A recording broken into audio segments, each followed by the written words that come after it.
alegria e satisfação que cumprimentamos os nossos amigos e irmãos do portal Escola Dominical com a gloriosa paz de nosso Senhor e Salvador Jesus Cristo. Estamos dando início a mais uma pré-aula, esta ferramenta que o portal Escola Dominical disponibiliza no início da semana para que os irmãos possam melhor preparar a sua aula da Escola Bíblica Dominical. Leiam a revista das lições bíblicas, assistam a esta pré-aula, acessem os textos de apoio, inclusive desta pré-aula, que nós disponibilizamos no site do portal Escola Dominical.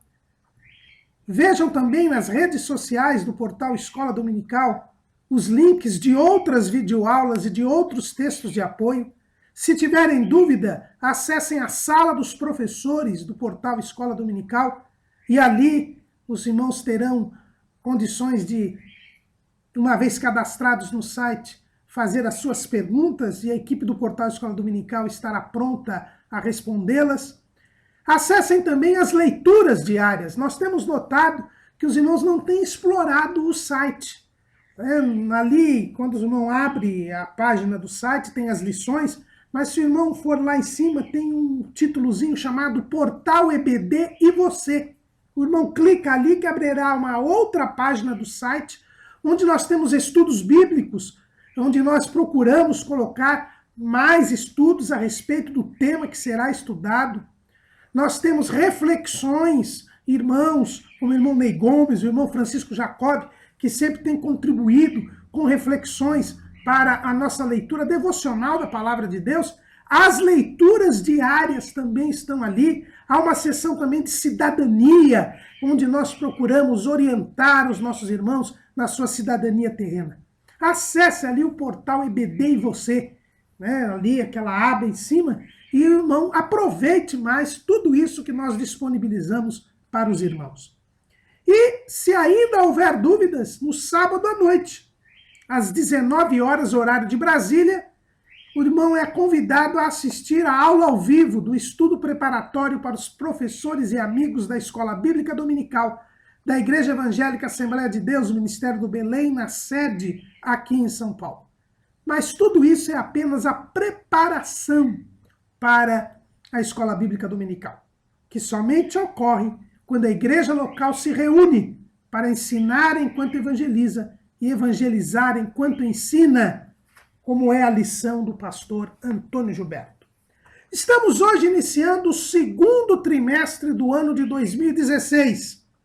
Neste segundo trimestre, o nosso tema será Maravilhosa Graça, o Evangelho de Jesus Cristo revelado na Carta aos Romanos.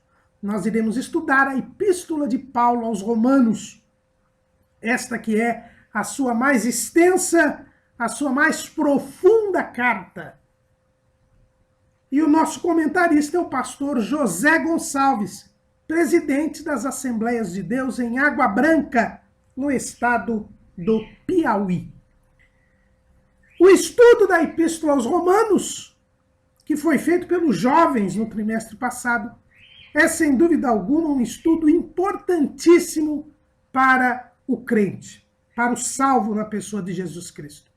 O Espírito Santo inspirou o apóstolo Paulo para que ele desse o sentido da fé cristã, para que ele desse o sentido da salvação na pessoa de Jesus Cristo. Como diz o pastor Ezequias Soares, presidente das Assembleias de Deus em Jundiaí, aqui no estado de São Paulo, que comentou a carta aos Romanos para as lições bíblicas em 1998, a Epístola aos Romanos é a exposição magna da fé cristã. É, sem dúvida alguma, um documento que o Espírito Santo quis dar à igreja, para que nós entendamos o que é ser salvo, o que é ser cristão. A capa da nossa revista apresenta duas mãos estendidas, como que a implorar, a pedir uma bênção, e a sombra de uma cruz no horizonte. E aqui nós temos o sentido da capa. E nós podemos observar este sentido em outro escrito do apóstolo Paulo, lá em Efésios, no capítulo 2, no versículo 8, que nos diz assim: pela graça sois salvos, por meio da fé, e isto não vem de vós, é dom de Deus. Não vem das obras, para que ninguém se glorie. Estas mãos estendidas nada têm, porque o homem não tem coisa alguma que possa fazer para ser salvo. A salvação é pela graça. E é o título do nosso trimestre, Maravilhosa Graça, que nos faz lembrar deste conhecido hino sacro que diz: graça tão maravilhosa de Jesus, como o firmamento é sem fim. É tão grandiosa, é maravilhosa, é suficiente para mim. É maior que a minha vida inútil, é maior que o meu pecado vil. O nome de Jesus engrandecei e glória lhe dai. A graça é o favor imerecido que Deus dá. As nossas mãos estendidas nada têm, porque nada podemos oferecer a Deus, nada podemos fazer para alcançar a salvação. Mas Deus quis nos dar a salvação.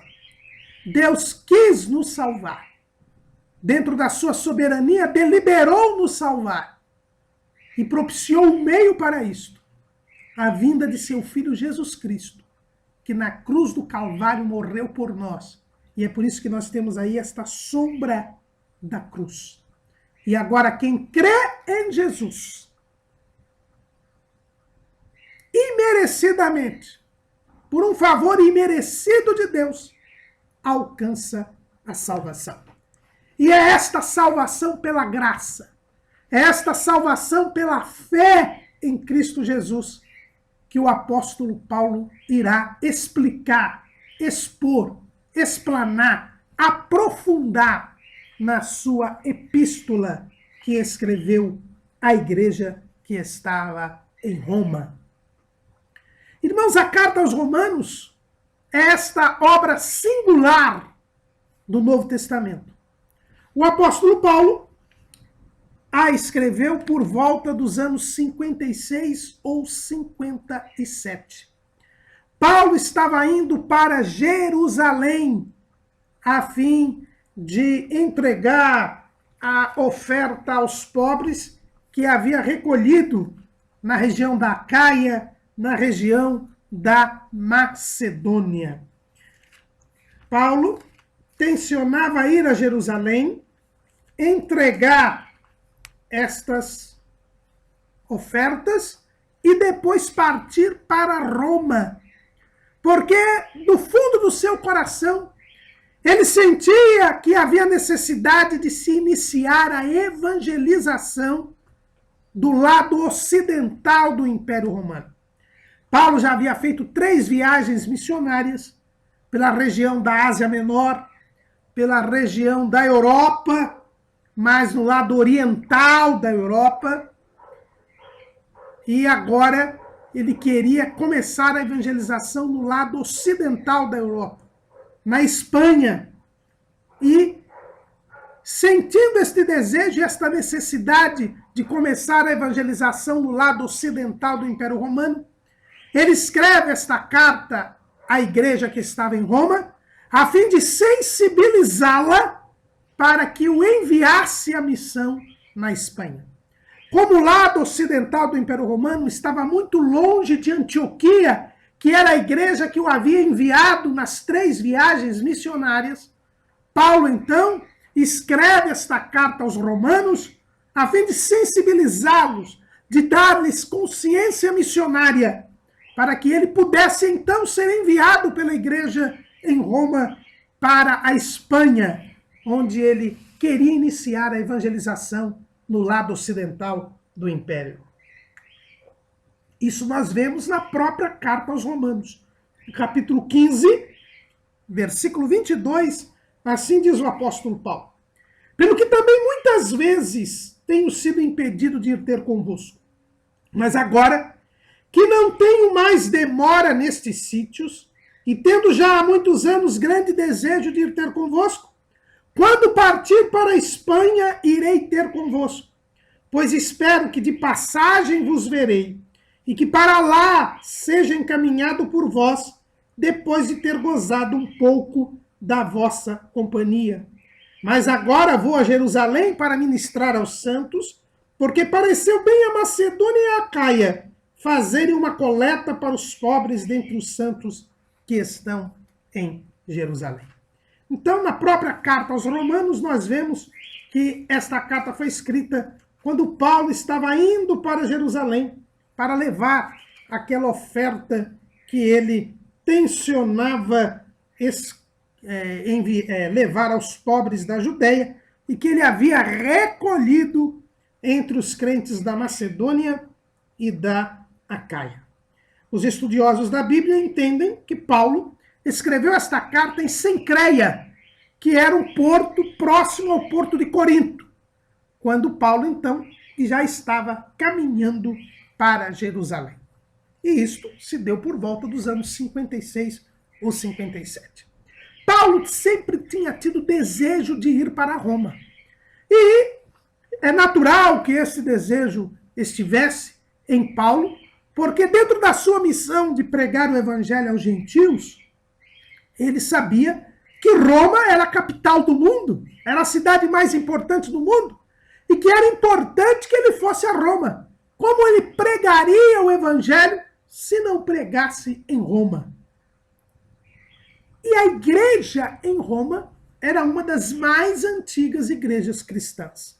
Ao contrário do que ensina a igreja romana, de que a igreja em Roma teria sido fundada por volta do ano 42 pelo apóstolo Pedro, não é isto que a Bíblia Sagrada nos ensina.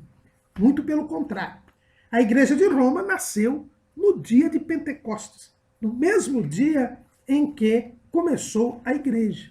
É o que nós vemos lá no livro de Atos, no capítulo 2, no versículo, vamos ler os versículos 8 a 10. Como, pois, os ouvimos cada um na nossa própria língua em que somos nascidos?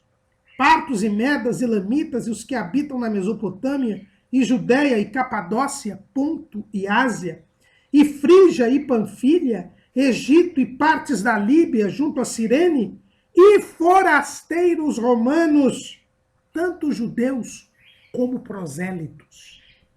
No dia de Pentecostes, quando Pedro fez a primeira grande pregação da igreja e quase 3.000 almas se converteram ao Senhor, entre estas quase 3.000 almas, nós encontramos forasteiros romanos. Isto, irmãos, é uma expressão muito importante.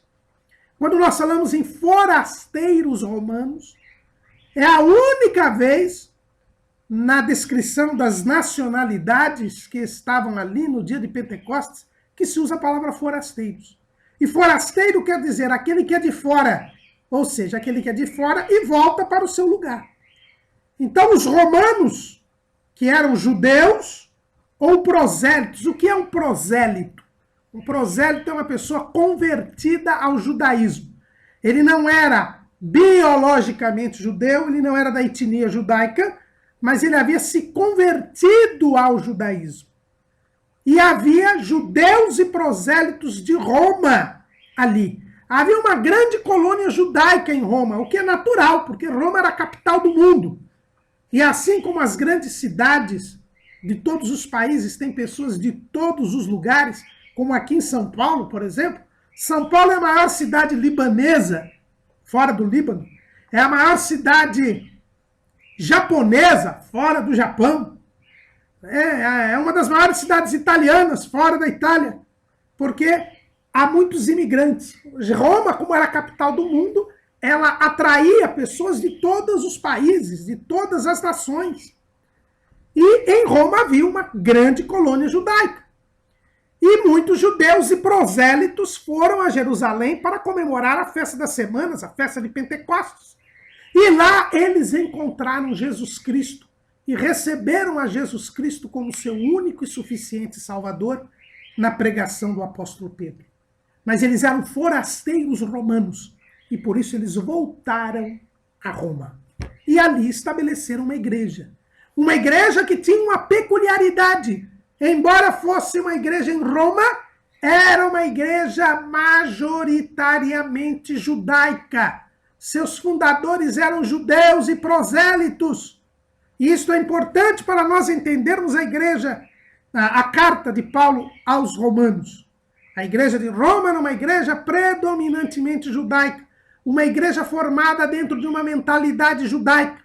E é por isso que Paulo vai escrever esta carta, para sensibilizar, conscientizar os crentes de Roma de que o evangelho é para todo mundo e de que a salvação é pela fé em Cristo e não pela lei. Porque a igreja de Roma, sendo majoritariamente formada por judeus,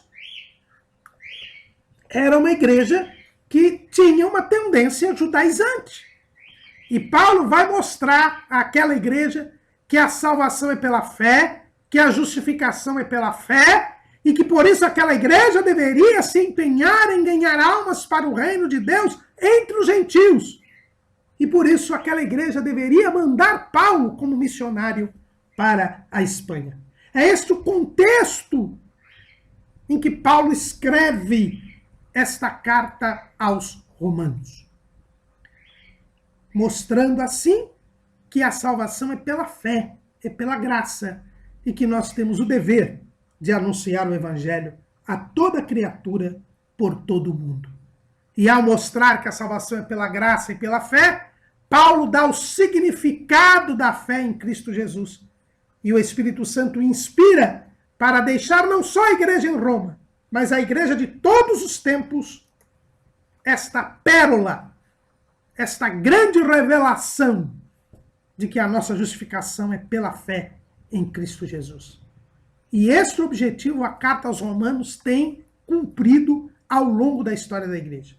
Nenhum outro livro do Novo Testamento teve tanta influência na história da igreja como a carta de Paulo aos Romanos. Agostinho de Hipona, o grande teólogo dos primeiros séculos da igreja, no seu livro Confissões, diz que se converteu ao ler a carta de Paulo aos Romanos. Martinho Lutero diz que começou as suas teses que deram origem à Reforma Protestante ao estudar a carta de Paulo aos Romanos. John Wesley diz que se consolidou na fé após ter se convertido mediante a pregação dos irmãos morávios, quando estudou a carta de Paulo aos Romanos. E no século XX, provavelmente nenhuma outra obra trouxe tanta influência à teologia cristã do que o comentário da Epístola aos Romanos de Karl Barth. Então, ao longo da história, a Carta aos Romanos tem sido um livro importantíssimo para influenciar a igreja, para dar à igreja o seu devido foco. Esse trimestre, irmãos, é composto de 3 blocos, que correspondem à estrutura da carta de Paulo aos Romanos. O primeiro bloco é esta lição, a lição de número 1, que é uma lição introdutória. O segundo bloco contém a chamada parte dogmática ou doutrinária da carta de Paulo aos Romanos, que vai das lições 2 à lição 8. E a terceira parte, o terceiro bloco deste trimestre, envolve a chamada parte prática da carta de Paulo aos Romanos, que será das lições 9 à lição 12. Por ser a principal carta do apóstolo Paulo, a mais extensa, a mais profunda, a mais densa, nós vemos como nunca na carta de Paulo aos Romanos a estrutura que normalmente acompanha as epístolas de Paulo. As epístolas de Paulo normalmente possuem 4 partes.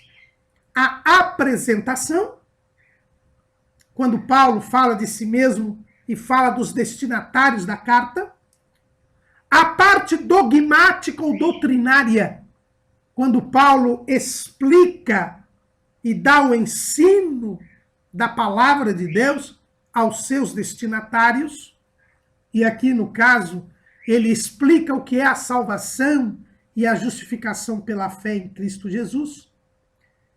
Depois nós temos a chamada parte prática, onde Paulo dá um ensino ético, um ensino comportamental, onde ele explica, diante daquilo que ele ensinou com relação à doutrina, como nós devemos agir. E por isso, irmãos, ao contrário do que muita gente, como Martinho Lutero, até pensou, o apóstolo Paulo ele não é teórico, ele não despreza as obras, ele não despreza o comportamento, mas das suas epístolas ele mostra claramente que o conhecimento da palavra, o conhecimento da doutrina é eficaz e faz com que nós tenhamos um diferente modo de viver. A doutrina gera boas obras, porque a doutrina é a palavra de Deus. A palavra de Deus gera a fé. E a fé verdadeira produz boas obras. É o que o próprio Paulo diz lá em Efésios, no capítulo 2. Nós já lemos o versículo 8 e 9. Porque pela graça sois salvos por meio da fé, e isso não vem de vós, é dom de Deus. Não vem das obras para que ninguém se glorie, porque somos feitura sua, criados em Cristo Jesus para as boas obras, as quais Deus preparou para que andássemos nela. Então, o ensino de Paulo nunca é apenas teórico, dogmático, doutrinário. Após ele aprofundar os seus leitores na doutrina, revelar a vontade de Deus, ele diz como isto se traduz em ações, em comportamento e em conduta. Por isso, toda a epístola de Paulo tem uma parte dogmática, mas tem uma parte prática. E o quarto elemento que nós encontramos nas epístolas de Paulo é a conclusão. Então, nós temos 4 partes normalmente nas epístolas de Paulo. A apresentação, a parte dogmática ou doutrinária, a parte prática e a conclusão. A epístola aos Romanos é um modelo desta estrutura. A apresentação está no capítulo 1, dos versículos 1 a 17. Aqui nós temos a apresentação da carta aos Romanos. Paulo se apresenta os seus destinatários e diz o tema da epístola. Depois nós temos a parte dogmática ou doutrinária, que vai do capítulo 1, versículo 18, até o capítulo 11, versículo 36. Então, até o final do capítulo 11. Então, começa no capítulo 1, versículo 18, e vai até o capítulo 11, versículo 36, que é o último versículo do capítulo 11. O que Paulo vai expor nesta parte dogmática, nesta parte doutrinária? O tema propriamente dito da epístola, que é a justificação pela fé. E que envolve o segundo bloco do nosso trimestre. Nós estaremos estudando as lições 2, a necessidade universal da salvação em Cristo. A lição 3, justificação somente pela fé em Jesus Cristo. A lição 4, os benefícios da justificação. A lição 5, a maravilhosa graça. A lição 6, a lei, a carne e o espírito. A lição 7, a vida segundo o espírito. E a lição 8, Israel no plano da redenção. A parte prática da epístola de Paulo aos Romanos começa no capítulo 12, no versículo 1, e vai até o capítulo 15, versículo 13.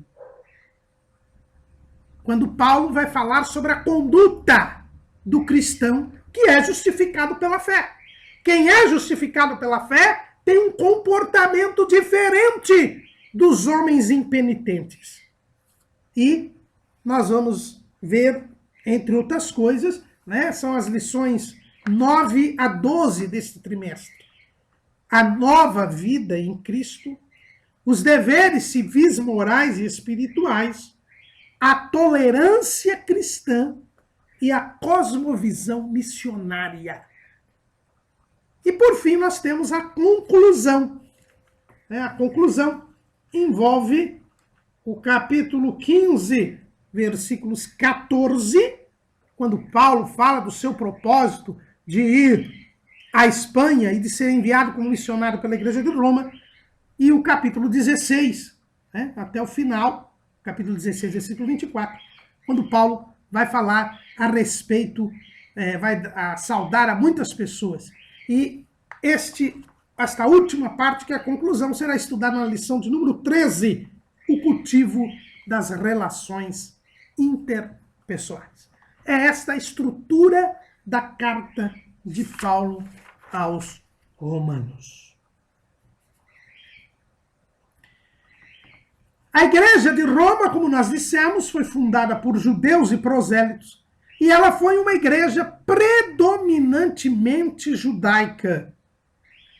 Mas, no reinado do quarto imperador romano, o imperador Cláudio, houve um acontecimento que fez com que a Igreja de Roma passasse a ter uma tensão interna.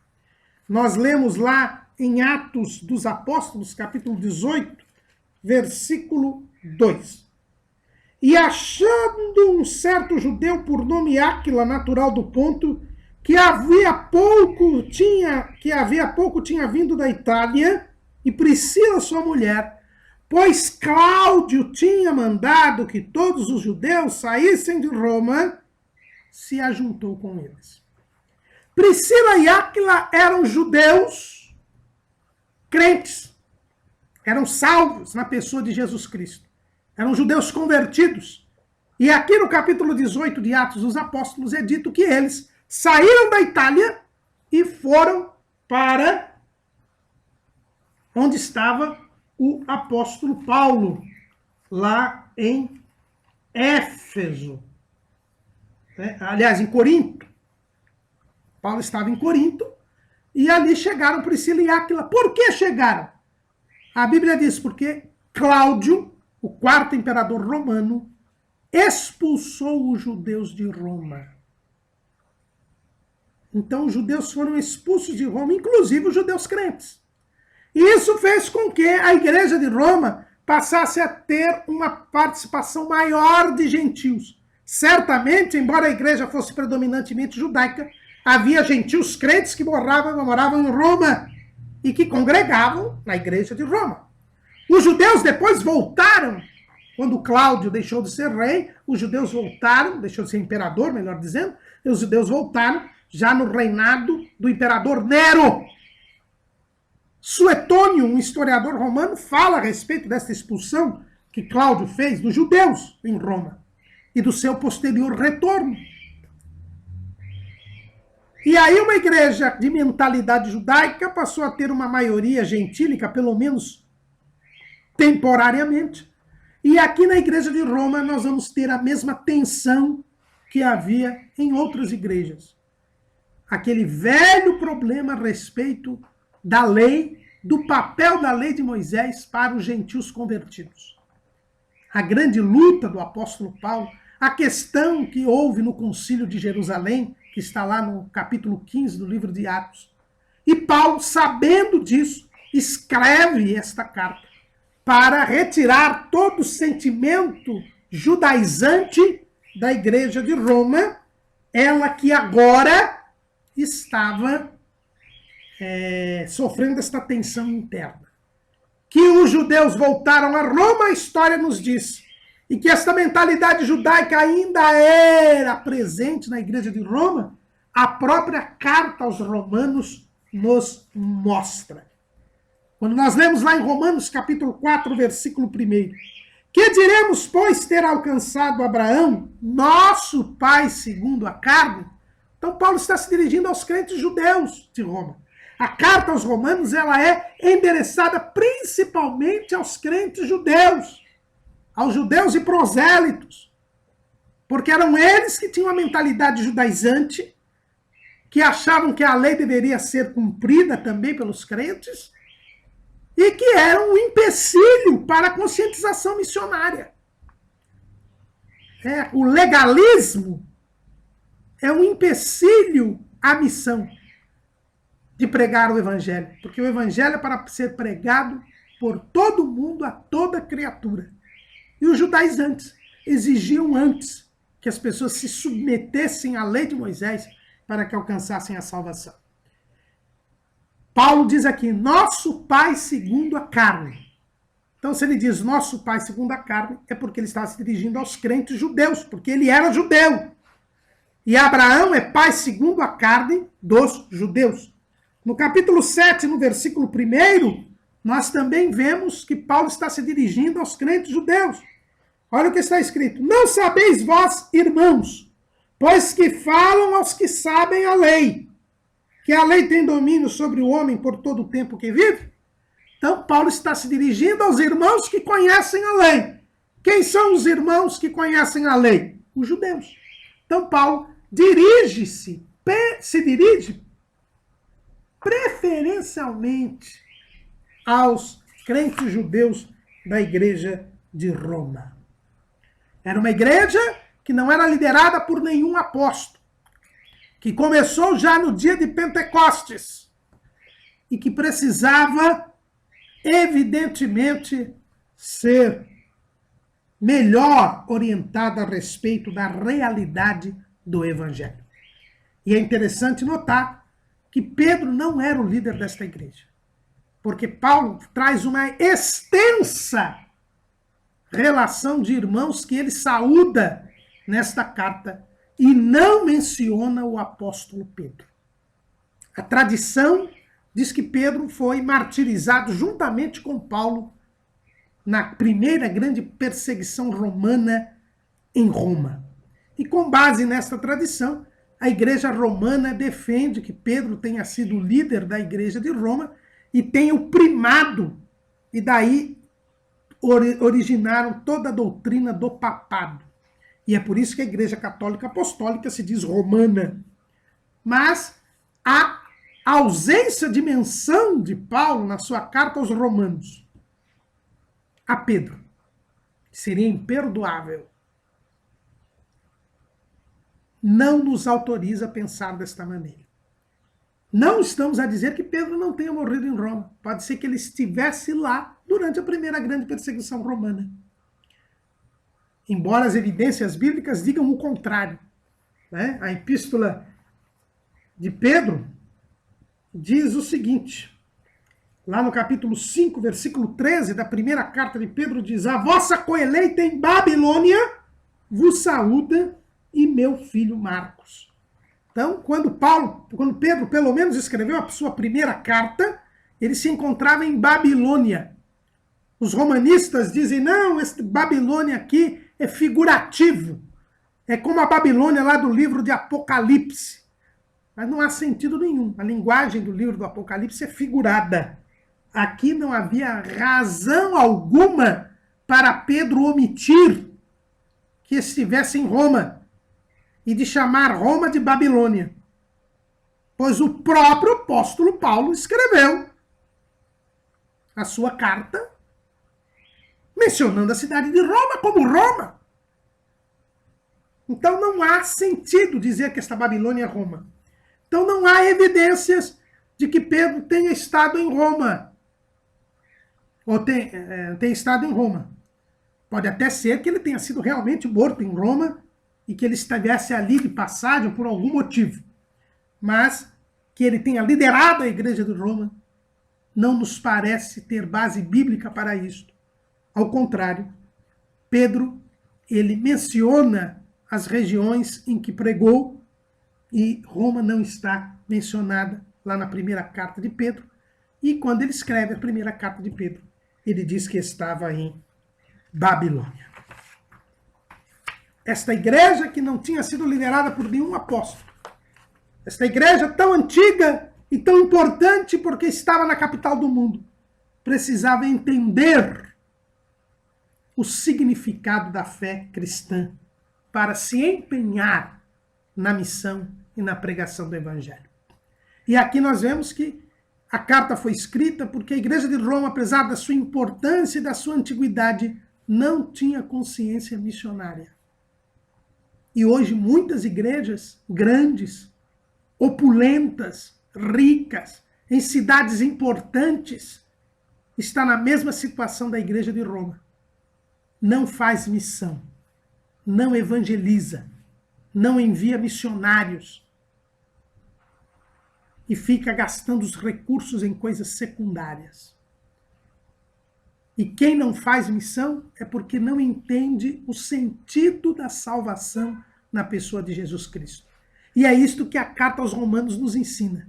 A carta aos Romanos nos ensina que quem sabe o que é a salvação, quem entende o significado da salvação, é um evangelizador.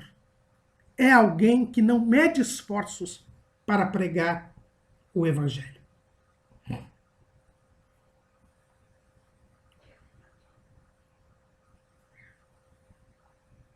A carta aos Romanos nos ensina também algo muito importante. Paulo refletiu sobre o sentido da salvação, não apenas para convencer os romanos ao enviar como missionário para a Espanha, mas porque ele vivia um momento de mudança no seu ministério. Ele sentia da parte de Deus que o seu ministério iria se alterar. É verdade que não da maneira que ele imaginava. Ele mandou esta carta aos romanos e na sua cabeça ele iria para Jerusalém, entregaria a oferta aos pobres e depois seguiria para Roma e lá seria recebido pelos irmãos, passaria um tempo em Roma e iria para a Espanha. Não foi desta maneira. Na verdade, Paulo foi a Jerusalém, levou a oferta aos pobres, mas lá ele foi preso. E durante a sua viagem a Jerusalém, o Senhor avisa Paulo que ele seria preso. O profeta Ágabo foi usado por Deus. Em todas as cidades, Deus levantava profetas para revelar a Paulo que ele seria preso. E ele foi preso em Jerusalém, acusado de profanar o templo. Passou alguns anos em Cesareia, preso, pois Cesareia era a sede do governo romano na Judéia. E foi mandado preso para Roma. Ele foi para Roma, mas foi como prisioneiro. E lá ficou 2 anos até ser absolvido. E só depois, quando ele foi solto, é que, embora não haja uma evidência bíblica robusta, se entende que ele tenha ido à Espanha e depois, ao retornar da Espanha, foi preso novamente em Troas e ali foi mandado para Roma, onde ele acabou sendo morto na primeira grande perseguição romana, a perseguição efetuada pelo imperador Nero. Ele foi a Roma, ele foi à Espanha, mas não da maneira de Deus. Mas ele sentia pelo Espírito Santo que seu ministério teria uma mudança.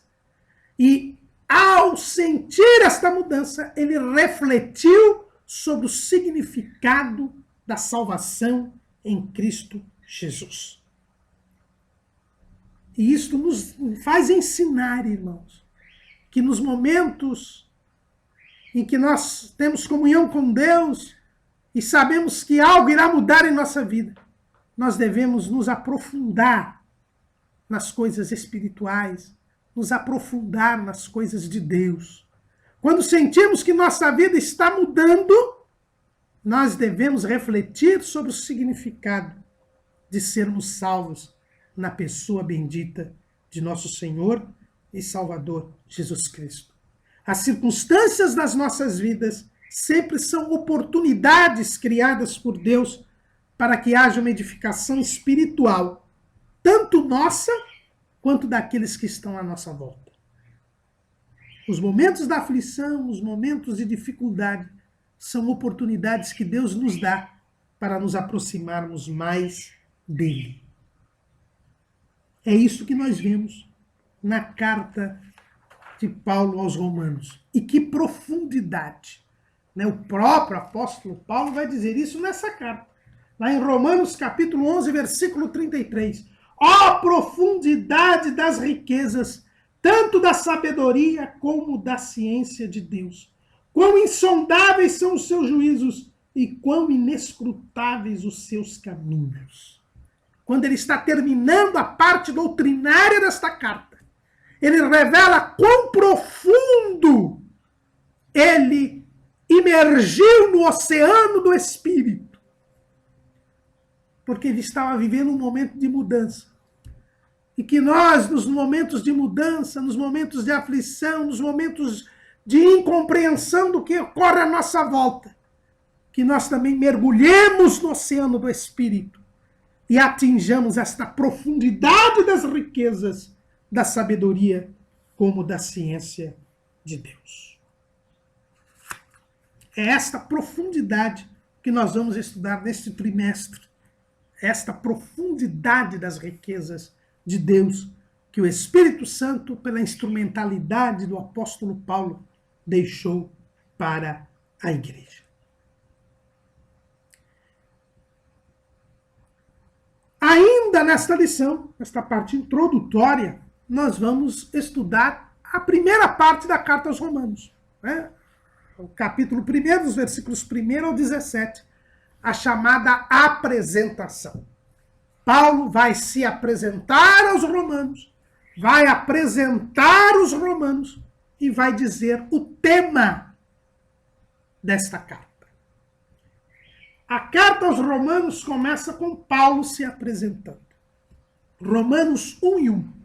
Paulo, servo de Jesus Cristo, chamado para apóstolo, separado para o evangelho de Deus, o qual antes havia prometido pelos seus profetas nas santas escrituras, acerca de seu filho, que nasceu da descendência de Davi segundo a carne, declarado filho de Deus em poder, segundo o Espírito de santificação, pela ressurreição dos mortos, Jesus Cristo nosso Senhor, pelo qual recebemos a graça e o apostolado, para a obediência da fé entre todas as gentes pelo seu nome, entre as quais sois também vós chamados para serdes de Jesus Cristo.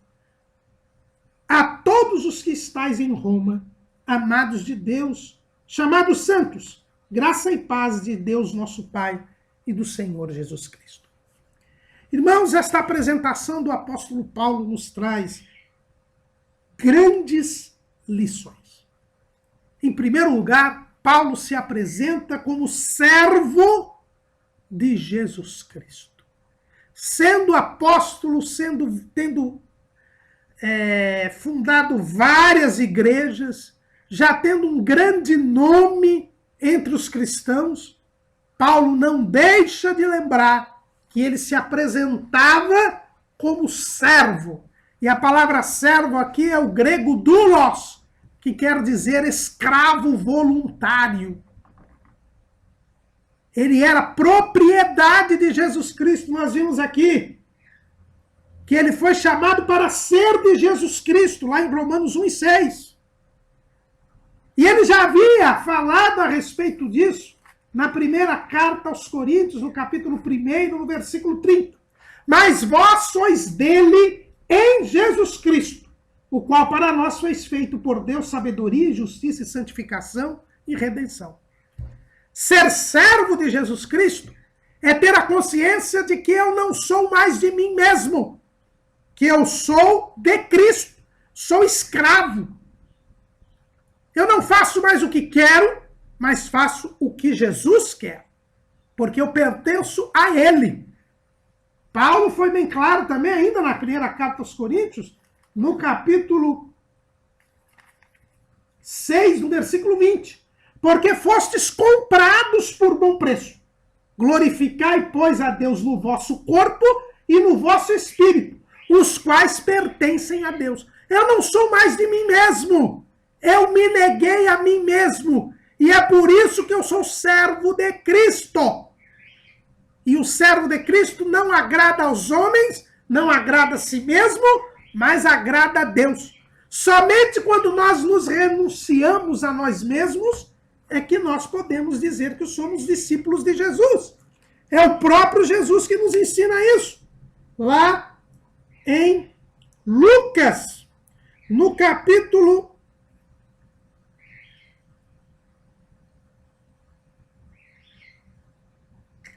14, nós encontramos a seguinte expressão: porquanto qualquer que a si mesmo se exaltar será humilhado, e aquele que a si mesmo se humilhar será exaltado. Nós temos que nos humilhar, irmãos, negar a nós mesmos, senão não seremos discípulos do Senhor Jesus. Só é discípulo de Jesus quem nega a si mesmo. Jesus disse: aquele que quiser vir após mim, negue-se a si mesmo. Tome sua cruz e siga-me.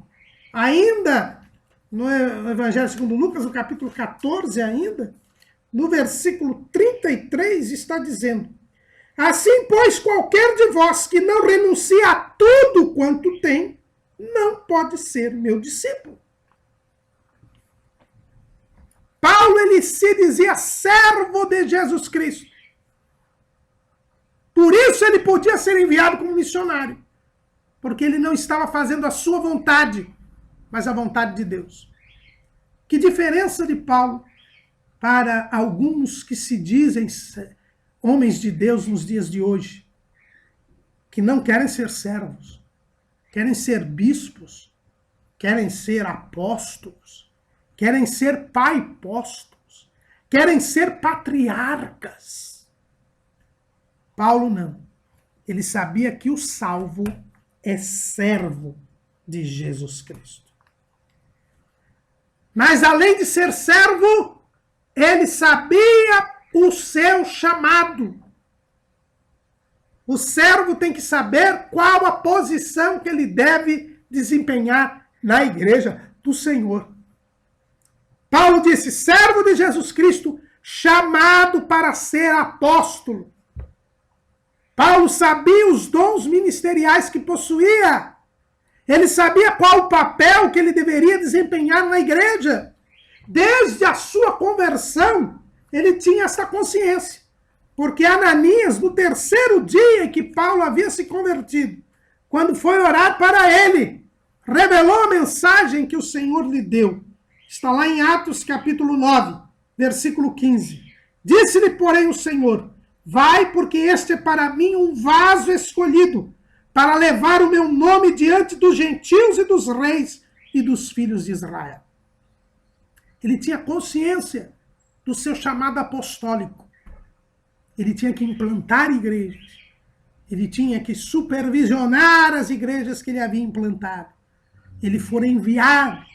Ele era apóstolo para pregar o evangelho aos gentios, em primeiro lugar, e também aos filhos de Israel.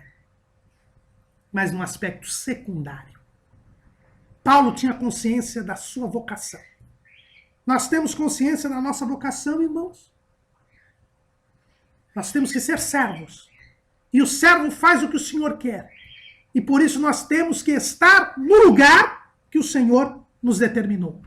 A igreja é o corpo de Cristo. E no corpo há várias funções, há vários papéis, e eu tenho que estar no lugar que o Senhor quer que eu esteja. Eu tenho que ter consciência da minha vocação. Mas Paulo não havia chamado apenas para ser apóstolo, mas ele disse também que ele fora separado para o evangelho de Deus. Ele também tinha um dom ministerial de evangelista. Ele deveria pregar o evangelho, ir à frente do corpo de Cristo para ganhar almas para o reino de Deus. Ele era apóstolo, missionário para abrir igrejas onde não havia. Mas ele também era evangelista para ir à frente do corpo de Cristo, onde já havia igrejas, para alcançar os incrédulos. Esta consciência Paulo já tinha demonstrado também na primeira carta que escreveu aos Coríntios. Lá em 1 aos Coríntios, no capítulo 1, versículo 17, ele mostra esta consciência deste ministério de evangelista. Porque Cristo enviou-me não para batizar, mas para evangelizar. É por isso que Paulo diz que queria ser enviado como missionário para a Espanha, porque ele era apóstolo. Mas ele também diz que iria pregar o evangelho enquanto estivesse em Roma, porque ele também era evangelista. Não é? Porque é o que a gente vê lá em Romanos 1:15. E assim quanto está em mim, estou pronto para também vos anunciar o evangelho a vós que estáis em Roma. Ele era evangelista e por isso ele também tinha que pregar o evangelho onde igrejas já tinham sido estabelecidas. Ele tinha consciência da sua vocação. E outra coisa importante, ele pregava o evangelho, ele era missionário, não porque fosse um aventureiro, mas ele tinha sido assim separado para o evangelho de Deus. Irmãos, hoje há muitos que se dizem evangelistas, se dizem pregadores, mas por conta própria, sem serem enviados por uma igreja, sem estarem verdadeiramente vinculados a uma igreja local. Não era o caso do apóstolo Paulo. Ele diz, eu fui separado para o evangelho de Deus. E nós vemos isso no livro de Atos dos Apóstolos, no capítulo 13. Lá no versículo 2. E servindo eles ao Senhor e jejuando, disse o Espírito Santo, apartai-me a Barnabé e a Saulo para a obra que os tenho chamado. Paulo foi consagrado, foi separado para o evangelho de Deus na igreja de Antioquia. E fez as suas 3 viagens missionárias e prestou contas à igreja de Antioquia. Agora, ele queria ser enviado como missionário para a Espanha e por isso escreve esta carta aos romanos para que a igreja de Roma o envie. Ele não era um pregador itinerante, sem compromisso com uma igreja local, que tinha o seu próprio ministério por sua própria conta. Não. Ele era sempre alguém enviado por uma igreja local. Tomemos cuidado com esses self-made missionários, pregadores e evangelistas, que são verdadeiros rebeldes, insubmissos, que não estão vinculados a qualquer igreja local. Mas na apresentação, Paulo revela-se um homem baseado nas Escrituras. Ele diz que o Evangelho de Deus foi prometido pelos profetas nas Santas Escrituras, acerca de seu filho, que nasceu da descendência de Davi segundo a carne, declarado Filho de Deus em poder, segundo o Espírito de santificação, pela ressurreição dos mortos, Jesus Cristo, nosso Senhor. Paulo era baseado nas Escrituras. O evangelho que ele pregava era o evangelho baseado nas Escrituras. O verdadeiro evangelista, o verdadeiro pregador do evangelho, baseia-se na palavra de Deus. Ninguém pode pôr outro fundamento senão o que já está posto. Jesus Cristo. E as testemunhas de Jesus são as Escrituras. João 5,39. Examinais as Escrituras, porque cuidais ter nelas a vida eterna, e são elas que de mim testificam. A pregação do Evangelho não pode ir além do que está escrito. Ela tem que ser baseada nas Escrituras.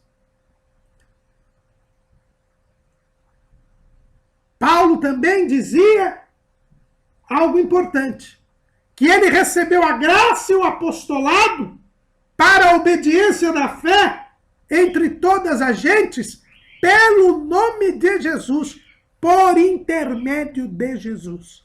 Não há nenhum outro mediador entre Deus e os homens, a não ser Jesus Cristo, homem. Porque por nenhum outro nome nós devemos ser salvos.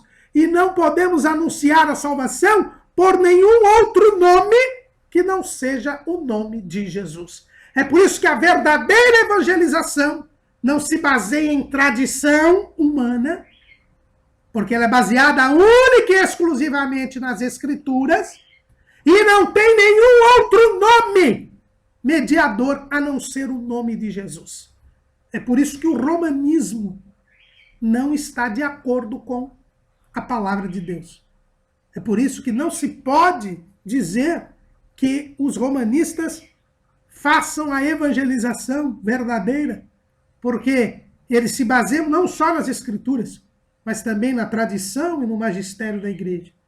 E porque também eles se baseiam em outros nomes que não unicamente o nome de Jesus, como, por exemplo, o nome de Maria. A verdadeira evangelização é baseada nas Escrituras e é mediada única e exclusivamente pelo Senhor Jesus. O objetivo da evangelização, diz Paulo, é a obediência a Cristo, para a obediência da fé entre todas as gentes pelo seu nome. Paulo pregava não para se enaltecer, não para ter seguidores, mas para trazer homens e mulheres que obedecessem a Cristo Jesus e obedecessem pela fé no nome do Senhor. Paulo também, na sua apresentação, disse que servia a Deus em espírito. É o que vemos lá em Romanos 1 e 8. 1 e 9, melhor dizendo. Porque Deus a quem sirvo em meu espírito, no evangelho de seu Filho, me é testemunha de como incessantemente faço menção de vós. Paulo era um servo de espírito. Desde o seu espírito ele servia a Deus. Ele servia a Deus de dentro para fora, não por aparência, não hipocritamente, mas ele servia a Deus desde o seu espírito. Ele mantinha espírito, alma e corpo irrepreensíveis para a vinda de nosso Senhor Jesus Cristo. O seu espírito tinha comunhão com o Espírito Santo. E o Espírito Santo testificava no seu espírito que ele era filho de Deus. É por isso que ele podia ser enviado como missionário pela igreja de Roma, porque ele servia a Deus em espírito. E as igrejas locais hoje só podem enviar homens para a missão que tenham estas credenciais, que sirvam a Deus em espírito. E como nós sabemos isso? Pelos frutos. Porque Jesus disse que pelos seus frutos os conhecereis. Paulo era um homem de oração. Ele diz assim, pedindo sempre em minhas orações, que em algum tempo, pela vontade de Deus, se me ofereça boa ocasião de ir ter convosco. Paulo era um homem de oração. Nós só podemos enviar homens de oração para a missão. O verdadeiro crente é um homem de oração. Por ser um homem de oração, Paulo teve esta grande revelação que foi a epístola de Paulo aos Romanos. E vejam bem, irmãos, que a oração de Paulo era bem diferente da oração de muita gente hoje.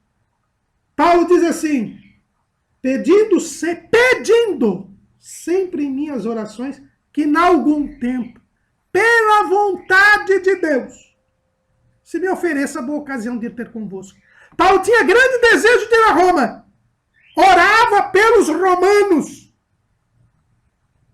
Porque a oração não é para si só. Tem que ter a intercessão. Mas a oração tem que se submeter à vontade de Deus.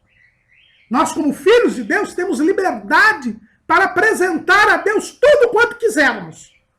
Mas temos que ter a consciência que somos servos. E que estamos aqui para fazer a vontade de Deus. E que a vontade de Deus prevalecerá em nossas vidas.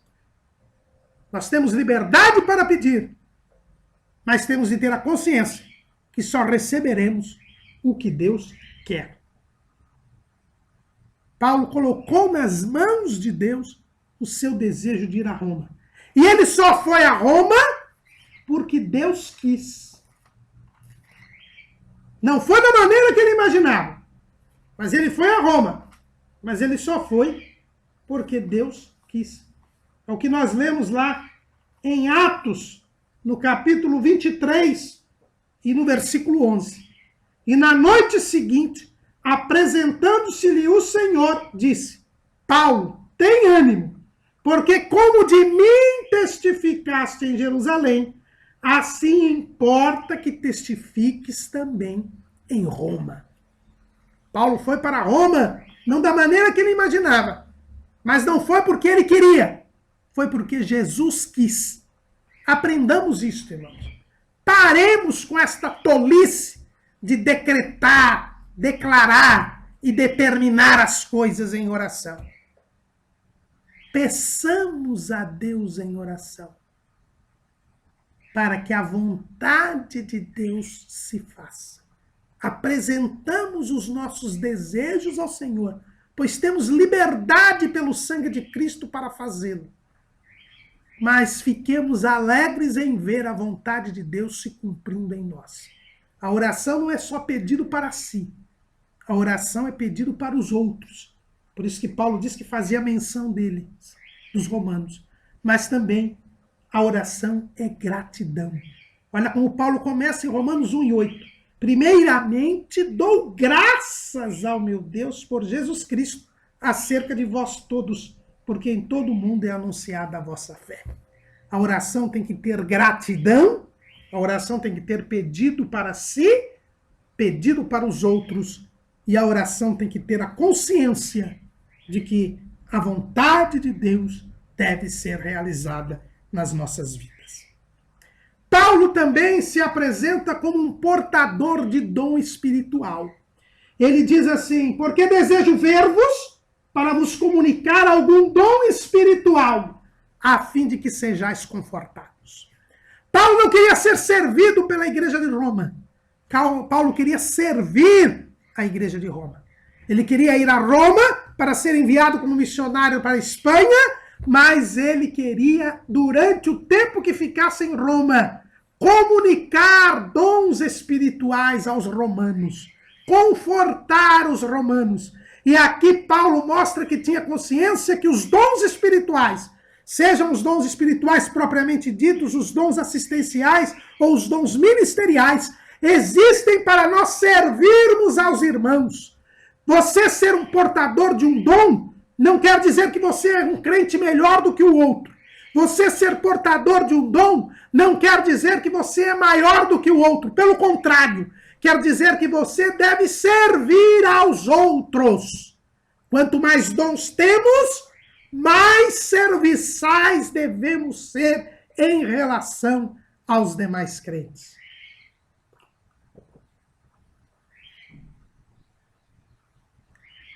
Mas Paulo sabia que, além de servir aos irmãos, também seria servido por eles.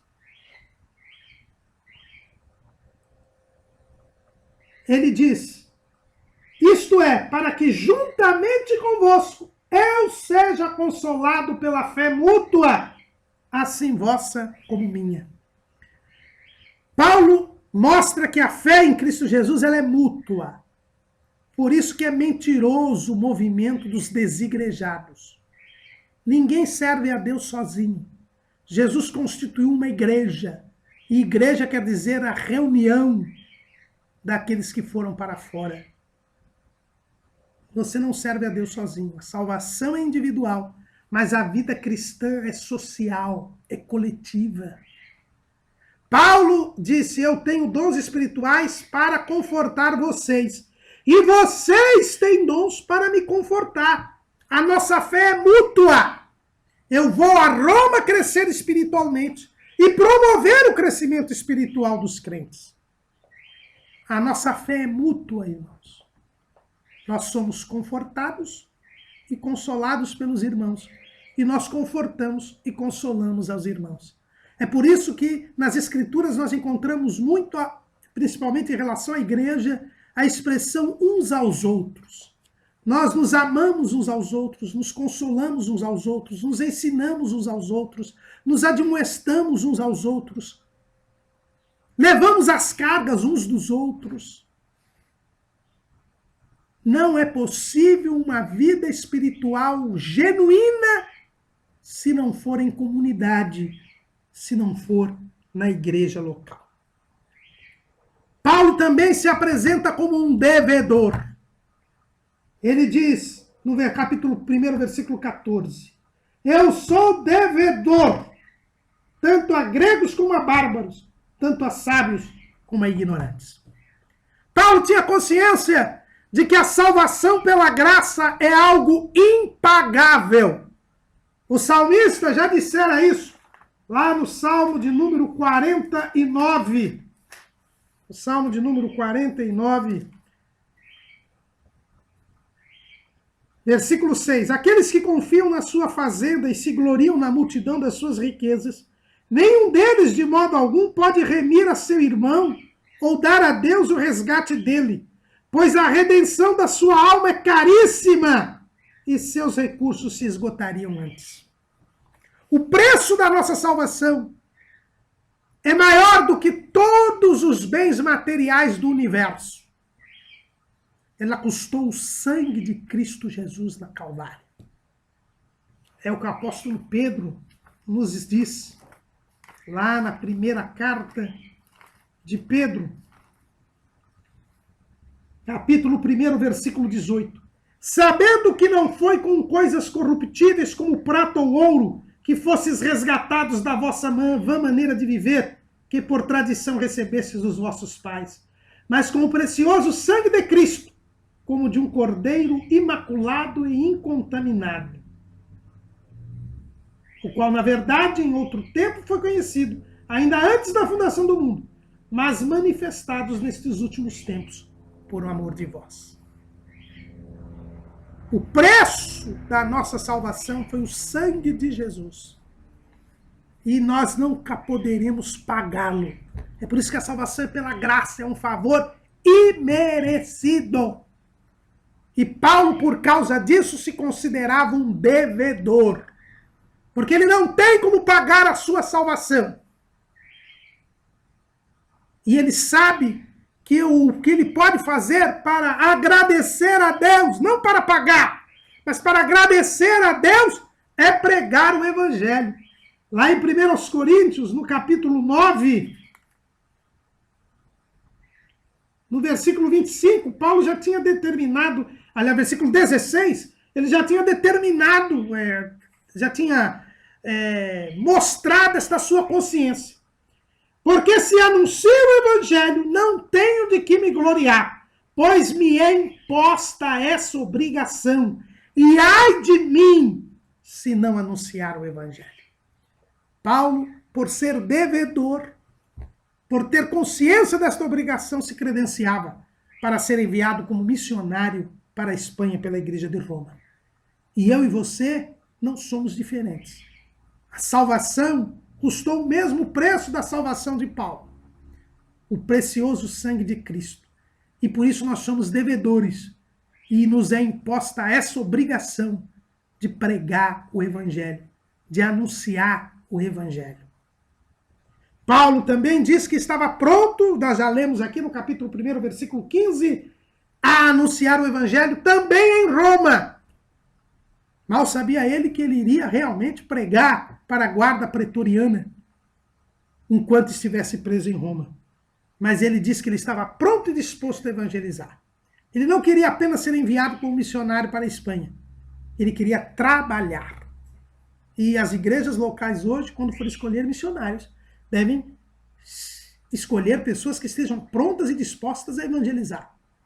Eu acho muito engraçado pessoas que dizem que têm chamada missionária, e normalmente só para o primeiro mundo, mas que não evangelizam no bairro, nem na vila, que não trabalham, que não participam dos grupos, dos serviços, dos cultos de evangelização, querem ser missionárias, mas não pregam o evangelho em casa.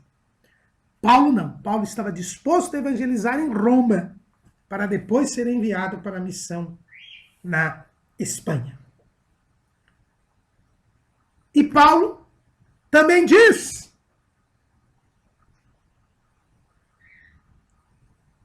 que tinha esta disposição, porque ele não se envergonhava do evangelho de Cristo.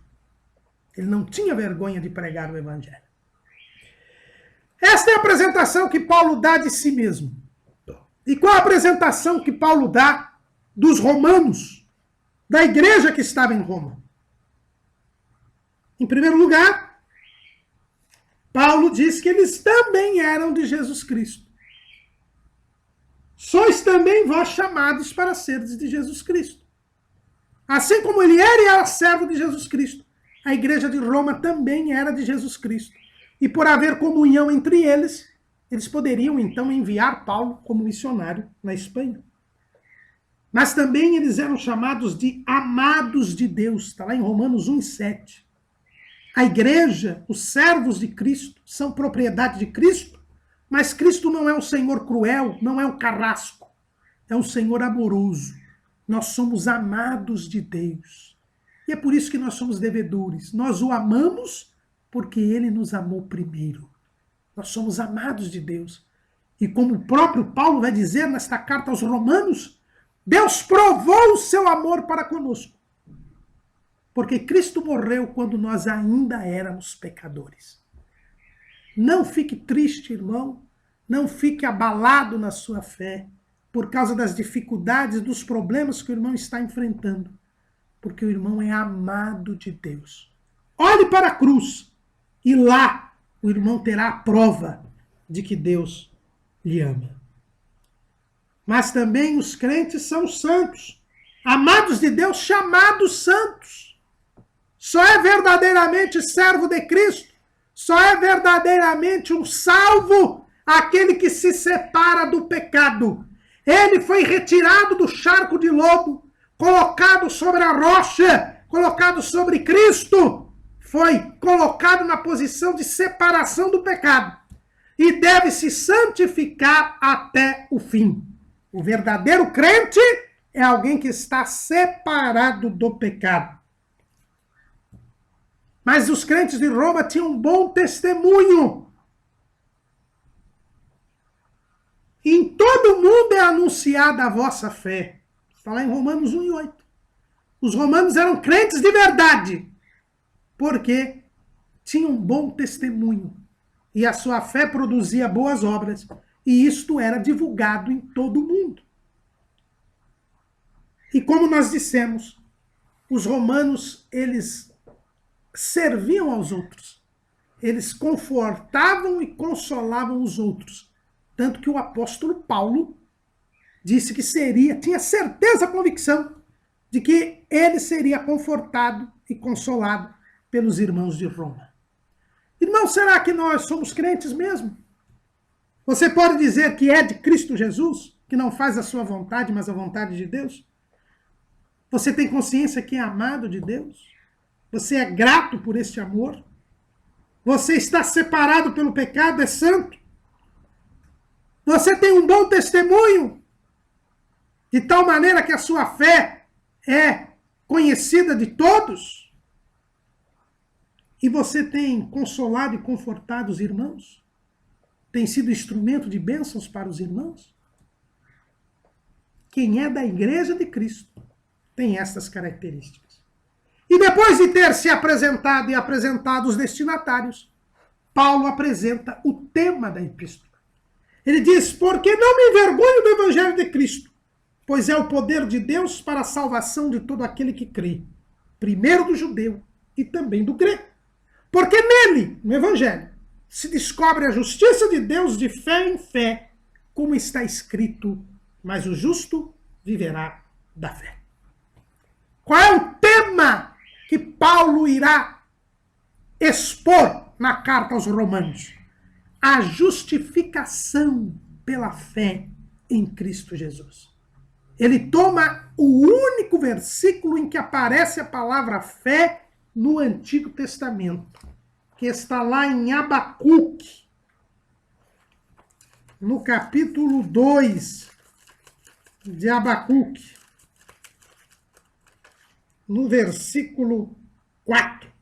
Eis que a sua alma se incha, não é reta nele, mas o justo, pela sua fé, viverá. Esse trechinho tão pequeno das Escrituras, do Antigo Testamento, Paulo vai usar para mostrar aos crentes judeus de Roma o sentido da vida cristã, o significado da salvação. O tema da carta aos Romanos é a justificação pela fé em Cristo Jesus.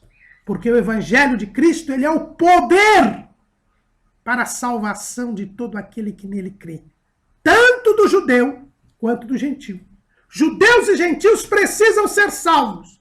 E a salvação não vem do homem, não vem das obras, não vem de rituais. A salvação vem de Deus, do Evangelho, o poder de Deus para a salvação daquele que crê.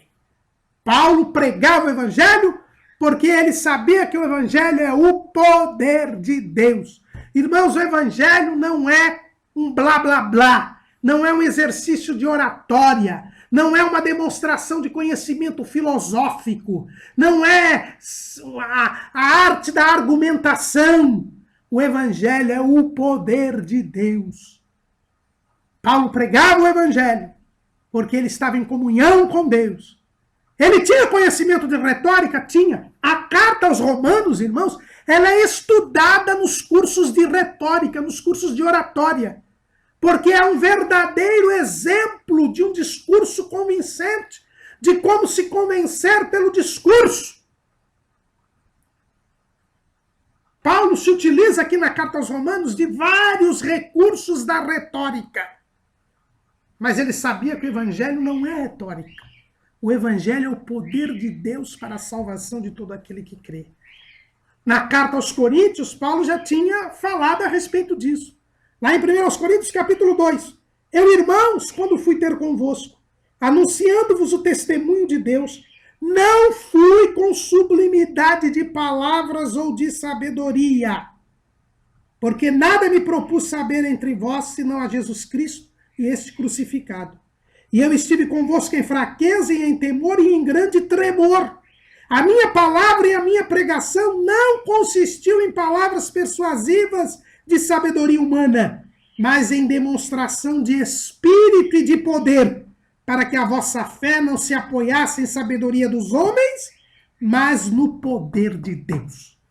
A pregação do Evangelho tem que ter conhecimento das Escrituras. E Paulo vai mostrar excelente conhecimento. A começar de pegar um trechinho de Abacuque 2:6, para daí expor toda a magnitude da fé cristã.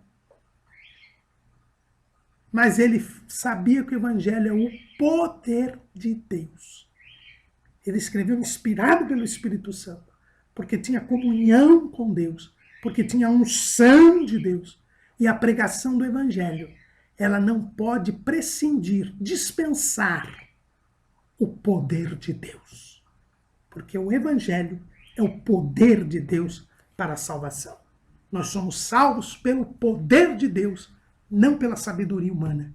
A nossa fé não é apoiada em raciocínios lógicos, em argumentos retóricos. A nossa fé é apoiada no poder de Deus, em Cristo Jesus, nosso Senhor, o qual foi feito para nós sabedoria, poder e justiça de Deus. Esta é a apresentação da carta aos Romanos. Paulo vai falar sobre a justiça de Deus. Paulo vai falar que o justo viverá da fé, que o justo andará de fé em fé até a glorificação. A fé pela qual nós temos entrado na graça. A fé que, como grão de mostarda, terá um grande desenvolvimento e que nos levará até a glorificação. Como é esta justificação pela fé? É o que nós vamos estudar neste trimestre. Amém.